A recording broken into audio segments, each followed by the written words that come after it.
bimisi bana esumi balé ndambu ya famille boy ndambu ya famille enzimi baza bana oyo babimi des gens peut pas se présenter que on a sa papa na bango mi samedi dimanche bako kundongo za pa mité wa ku fona za baoba ya njili en tout cas président go skize biso pona makamto nango tebike bokundaki papa na yo akendaki okundela ndenge esengelaki o aza PDG wa biro langa kata changu baoba ya njili to puyete totali ko valeur à mutu afani mina ba jeune ba misebe ba bwakiye a sali succès partout ba bwaka ye ata social na osenga to lele na kimia ukonza mboka to solution ya wabelo déjà suna temps ko boya bana te parce que ba boya bana te tunzima bana balela papa na bana kimia pour que papa qui na nzela mo ya malamu. C'est que nous avons un souci ya honorable wabelo. Est-ce que vous êtes sûr que non et si ma que non deux jours au bino bodo sen que matangizana. Mais selon la moni boy et bima samedi et là dimanche elongwa pour aza mukonzi munene ayebani partout ba rolex ngo bongo teneti mutu moko boye mutu pamba te. Maman c'était ça parce que kota la penza boeloko yo tolanda yande konende basilika ba bibano to yebi bango te.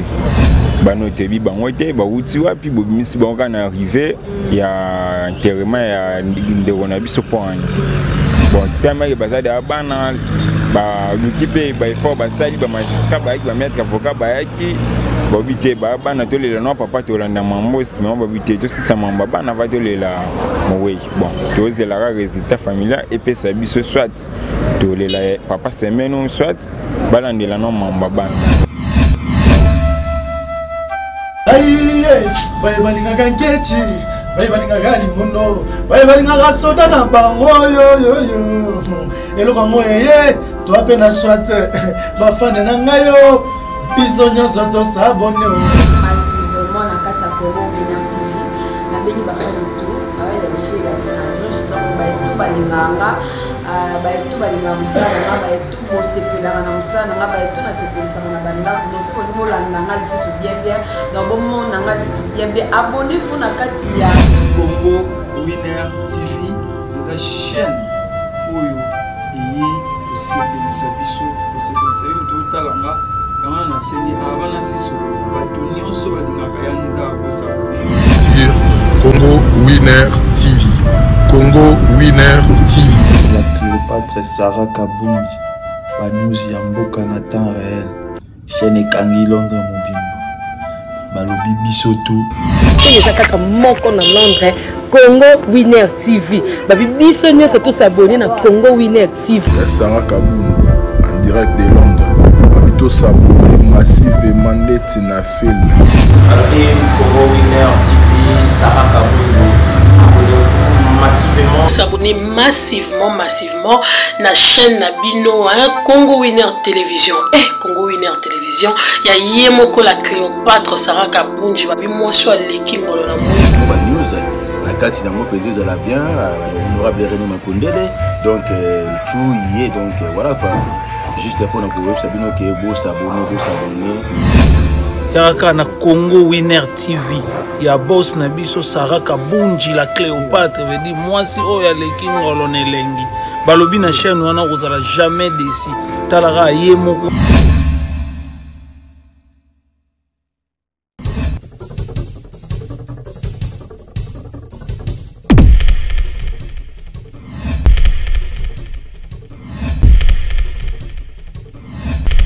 Bonjour, bonsoir fidèles amis téléspectateurs, bienvenue dans votre émission La réalité de l'artiste avec votre humble servante Berikia Kalonga, autrement dit Mercure la bébé de sa patronne. Donc voilà, je dis déjà bonjour à ma patronne maman Sarah Kabunji. Balobi moi sur les kingolo la mwindo, tali moi sur Kumi Sinzambe, babi moi Sinzambe, au bac c'est la caille toujours la Cléopâtre. Donc voilà, et puis je dis bonne fête encore à ma patronne et toute la famille. Je dis encore bonne fête, bonne année à tous nos abonnés de Congo Winer Télévision. Merci encore une fois d'avoir nous donné confiance vraiment.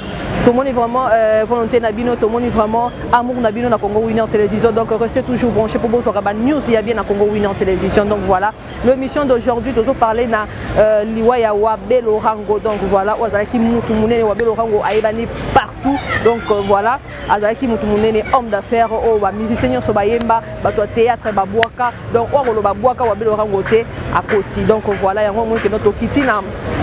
Moko ya résidence nayo ezali na quartier Inkumbuta pour te rejoindre sur news parce que bato senga ndenge ni matanga eumeli boye parce que la fois passée tout ça qui émission donc pesa qui bino déjà programme que non elinga kezala un samedi de corps ya wabe Laurent elinga ke bima mais erataki donc jusqu'alors non toujours vraiment précision ya bien on moni to petit na résidence ya moko ya résidence ni a on a quartier un poto yeba vraiment vérité ya matanga ndenge ni nezo leka ndenge ni programme ezo s'est passé parce que jusqu'alors toujours on nous soutien bien et pourquoi toujours nous soutien bien bana ya njili bazo déclarer balobi que il fallait matanga est là 2 jours après bakene kokunda mais vu ya maladie na biso neti coronavirus o a attaqué monde entier bazo lingate que non matanga izala susu est là la kaizala elle kaka mbala moko mais bana njili baboyi balobi que non matanga ya wabe Laurent o ça là 2 jours deuxièmement balobi que il faut ça là bamisu babi faut ça là 2 heures du temps avant bakene kokunda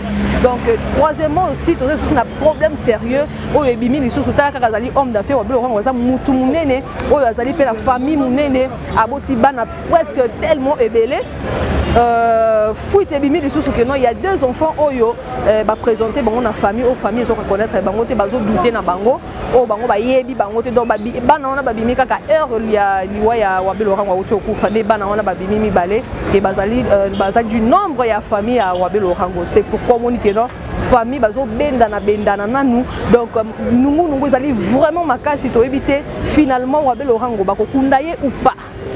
Donc il y a un moment que notre kiti na mabele bon en fait to passer le micro na biso na balandinyo so o bazola na biso na bato auto kuti pe na résidence ba me quand peu expliquer biso na micro na biso ya Congo Winner Télévision qu'est-ce qui se passe est-ce que matanga ya wabe Laurent eko kunda mato eko kunda maté na ba murmure zo bima du jour au jour ndenge pe bana njili bazo déclarer wana la pire vient na biso sali biso makambo bela sali ba œuvre belle jamais wabe wango baki olekiseka boye lokola mwana muke mais wana dali question mwana muke te dali vu ya malade oyo atteindre mokili mobimba yango na moni que bazo lingate que non corps ezala ela la po attroupement wana place attroupement bato bazo ebele les places propagation ya malade pe ezo se propager na mokili mobimba donc c'est pourquoi moni biso mo to kitino sur le terrain to me quand peu ko pesa ko lexa micro baladeur na biso na bana mabele bana tchangwa me quand peu ko expliquer biso pourquoi bazo compliquer bongo pourquoi bazo lingate que non batanga ba belo ngo eleka e bana ko leka na kimia donc voilà ba pesa biso un peu précision et ko kunda mato et kunda maté donc je suis là je dis encore un grand merci à notre coordonnateur Zouma Tumba Papa na Moïse Ntumba mobile ambingo zanga mbanda donc je vous salue et puis voilà à tout le monde donc restez toujours branchés je suis là avec Gilles Vamoukoulou si on peut déjà démarrer comme ça on va donner le micro à tout le monde qui vont parler pour pas faire sa précision il y a matanga ya wabe Laurent check.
vous avais dit tout à l'heure que non, na autant sa micro na ngai na bana ya ndili, bana ya changu, bana ya mabele, o baebi histoire ya papa na biso wa belorango, wazaki mutu munene donc o obo ya sali mukine po za bongo, mutu nyonso musicien nyonso ayembaye, mutu nyonso abwaka ye. Donc voilà, on dit que notre office na résidence n'est poto e ba un peu kotolo bela na micro na biso, pourquoi matanga wa belorango ezo pesa na programme bien sûr. Bonjour papa.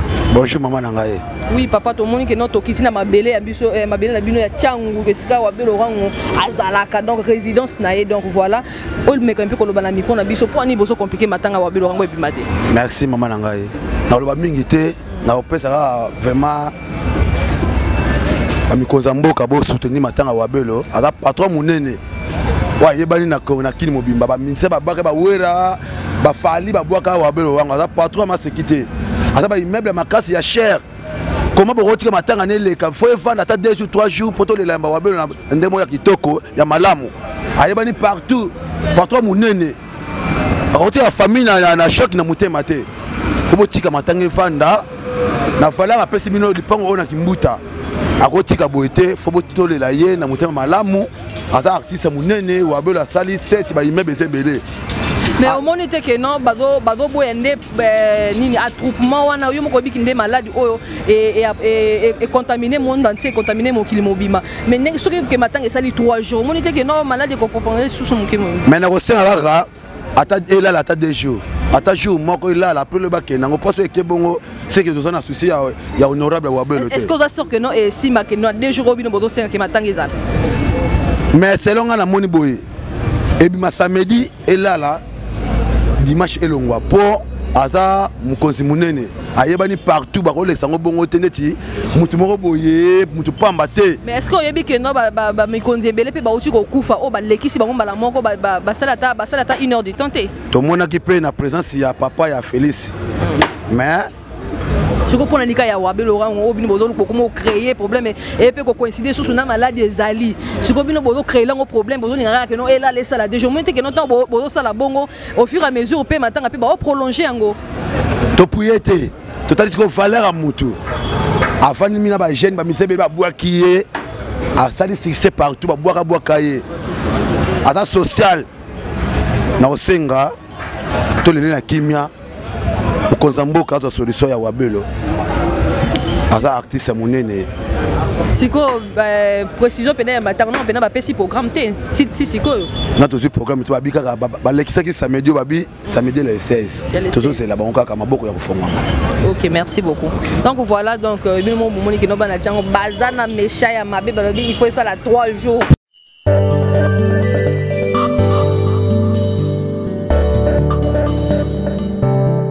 Oui, ok, je suis toujours là avec vous ensemble. Comme je vous avais dit que non, je suis au quartier 1 Kimbuta et pas puis Matanga et Belorango Ezali. Donc voilà, tout le monde ils vont parler pourquoi Matanga Ezo mais là pourquoi Bazo ça toujours ba programme au Ezo raté. Ndenge balanji balobi que non Matanga fait ça la 2 jours. Tout ça déjà na papa na biso Ezali. Awa. Bonjour. Bonjour maman. Oui, étant que jeune ya Tchangu, Okiroloba sur Matanga et Belorango, pourquoi Ezo mais là pourquoi Bazo fait sa programme ya fixé? Bon, c'était prévu de 5 des jours pour te la papa.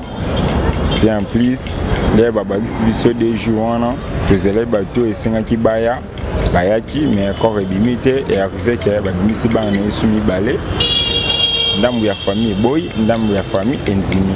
Bazabana oyo babimi des gens peuvent se présenter que on a sa papa na bango. Que ça sur na temps ko boya bana te parce que boya bana te. Enzima bana balela papa na bango na kimia pour que papa qui na nzela mo ya malam. Donc c'est que tout le que et ça vraiment te que marambo il y a 2 jours on a des opesa un peu retard ya matanga mais ali mingi pona bana wana mi balé babimi. Oui maman, c'était ça parce que kota la penza boeloko yo tolanda yande konende basilika ba bibano to ebi bangote. Bano te bi bangote ba uti wapi bo misi bango na arrivé ya enterrement ya ndekona biso point. Bon, tellement que bazade abana ba l'équipe ba effort ba sali ba magistrat ba maître avocat ba yaki babité bana tolela no papa tolanda mambo sima babité to sisa mamba bana va tolela mowe bon tozela ka résultat familial et puis ça biso soit tolela papa semaine soit balandela no mamba bana donc voilà mais ce que vu il y a problème il y a 2 jours de bolobi que nombre avec Laurent football pendant 2 jours est-ce que possible ça déjà lettre que déjà le gouvernement à permettre que non encore ça à 2 jours bon non de réponse mais c'était prévu pour bourgmestre Aloba qui était dans la maison communale Nanji pour que Azamo Nanji même à ta journée mais pour les 2 jours non va pas se faire encore en anti. Ce que va confirmer qu'il y a samedi au point na micro ba lobi mingi que samedi et déjà confirmé pour na samedi au bon ce qui est samedi aux à la pris pour na otombo la bandera na ba mais non to qui ont été donc précision pénal fixe na nous a dit nan pe bimi non été. C'est bon, voilà, merci beaucoup.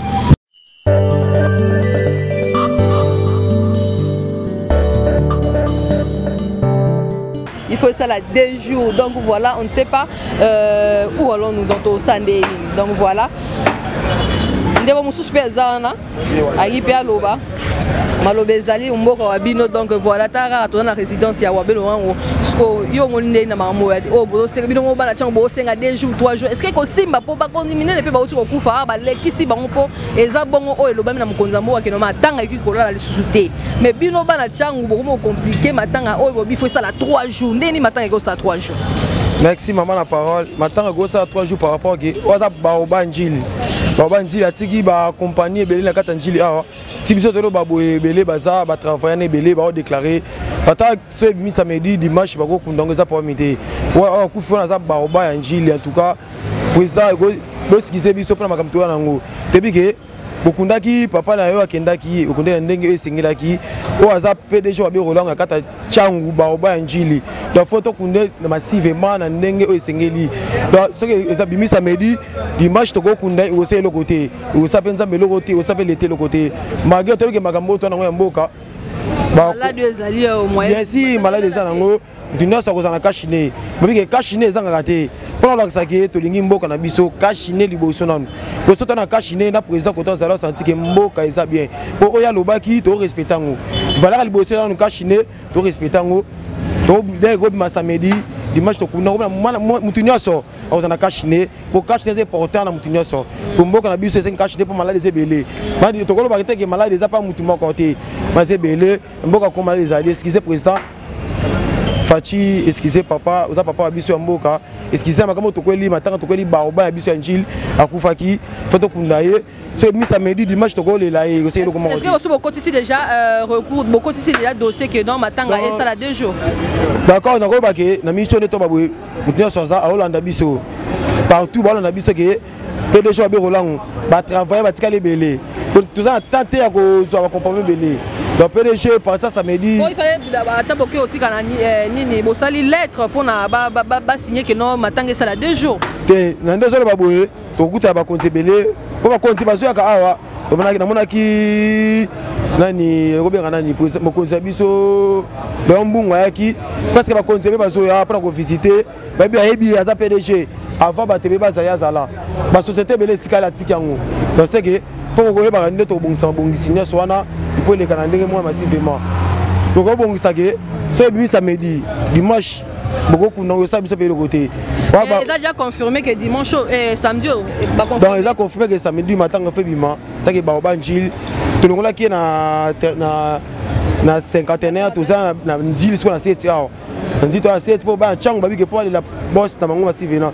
Parce que PDG ati ba société belé Teto baboye ba travail belé bazali ba on est là ti le ko le silité ba aussi te on l'appelle chez la bisa kufi donc même si on bon ça tout ça te mais ka bébé te déclarer ma famille ça bisoté famille so na bango biso to so na biso ça ma biso ba travailler ta ke fela biso ma belé ta ba njil donc ba banjil c'est bi samedi dimanche to ba biso kuna ma ko ça biso bien c'est bon papa. Donc voilà. Tout le monde déclare que non, maintenant il faut bimaï ça la 2 jours, nous sort à déclarer. Donc voilà, je sais pas ce qui va au souk ni ce gouvernement a besoin de permettre que non, banandenge bananjili ba senga que non maintenant ça la 2 jours, je sais pas si gouvernement a besoin va permettre que maintenant on est ça la 2 jours. Donc ça reste à savoir. Et puis il y a eu des programmes en haut il y a samedi si réellement ils ont confirmé que non et bima samedi parce que le samedi passé Pezaki Bongo est raté. Donc on ne sait pas si le samedi là ça sera confirmé que non deuil et Kobima. Donc voilà, on continue seulement la micro na biso to pesa plutôt ba musu pe ba pesa ba vu na bango deni bazo mona deni ba mona programme matanga ngo deni ni mamango ezoleka ndenge ni. Donc voilà, on est toujours là na quartier 1 Kimbuta et pas iwapi matanga wa Belorango ezali. Donc avec vous ensemble.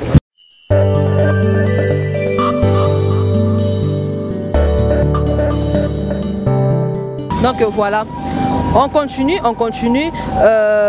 toujours dans la suite, il y a Matanga Nabiso. Mais pour aujourd'hui, on va s'arrêter là. Tous les gars qui juste topé Sabino suite, il y a Matanga, topé Sabino programme, mais programme fixe vraiment, nano, bapesi angoté. Donc voilà, mais on va toujours passer, nous sommes la réalité des artistes, ils ont un rapport, et puis Sabino news, Tobanaroya, Tolembate, pour Adam Outumune et Tara Wabelorango, donc à Yébano, à Tsiki, la société presque partout, donc à travers et belé, donc voilà. C'est pourquoi.